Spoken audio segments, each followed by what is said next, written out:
Hello, Rachel Bugg. Lovely to catch up with you. How are you? Hi Ross, yeah, I'm really good, thank you. Not too bad. Now, I understand that you've made the tough decision to retire from diving.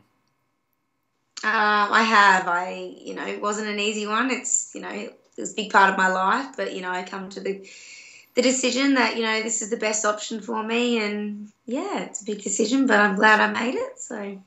Yeah, it's been a couple of weeks now. Are you finding that it is easier this time to walk away from the sport because you have done it a couple of times before and then found you wanted to get back into it? How does it feel this time?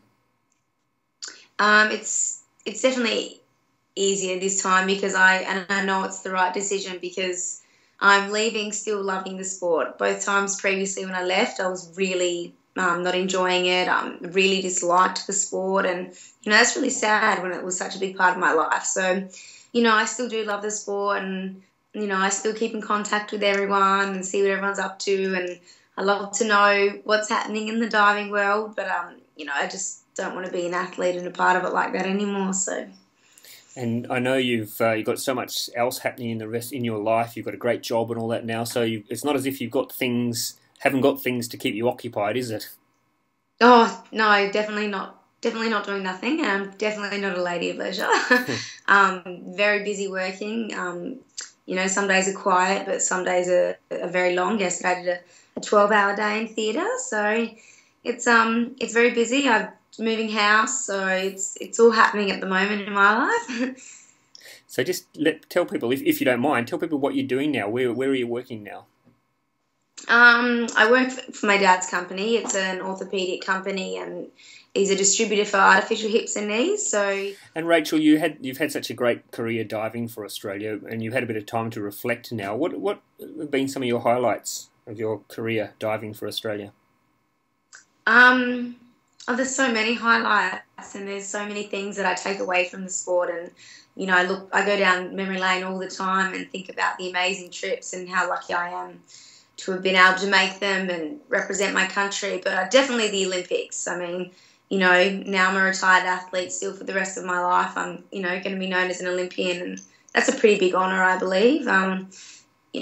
Ultimately, it wasn't the performance I wanted at the Olympics, and same for Commonwealth Games, but such amazing experiences, and money can't buy those opportunities. But this year also World Cup in China. Melissa and I did an amazing performance in our synchro, and that was our PB, and it will now always stand as our PB. Now I'm retired, so although I know it's a big competition for diving, but a lot of I suppose people outside the sport don't realise how big World Cup is, and so that was also another really big highlight for me. Yeah, and it does demand so much of your time. When you look back at the time you had to give to the sport, I mean, are there any regrets, or did you love every minute? I mean, well, we know you didn't love every minute of it, but generally, you would recommend it as an experience?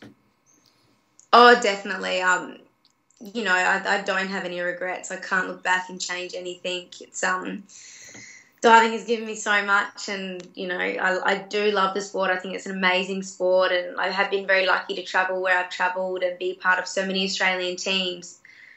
There's times obviously where I haven't performed when I wanted to, but at the end of the day, I wouldn't change anything. It's shaped me as a person and who I am today, and I'm really appreciative of that.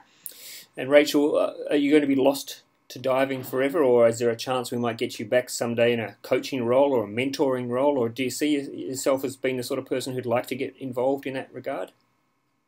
Oh, I would love to stay involved in diving. I'm still part of the athlete committee with Diving Australia, so that's really nice to be on that still. And hopefully one day we'll be able to do a little bit of coaching, definitely mentoring. I mean, obviously from South Australia, all the sassy girls and boys know that if they ever need to contact anyone, obviously outside the sport, but still, knows what I'm talking about, they can contact me. So, I mean, that goes for anyone really. I mean, sometimes nice to have someone to talk to that's been through it. So I love helping out when I can, but yeah, I definitely not gone forever.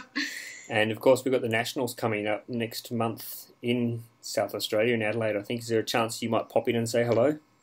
Of course I will. I can't stay away from that. I might have to ask the boss for a day off work.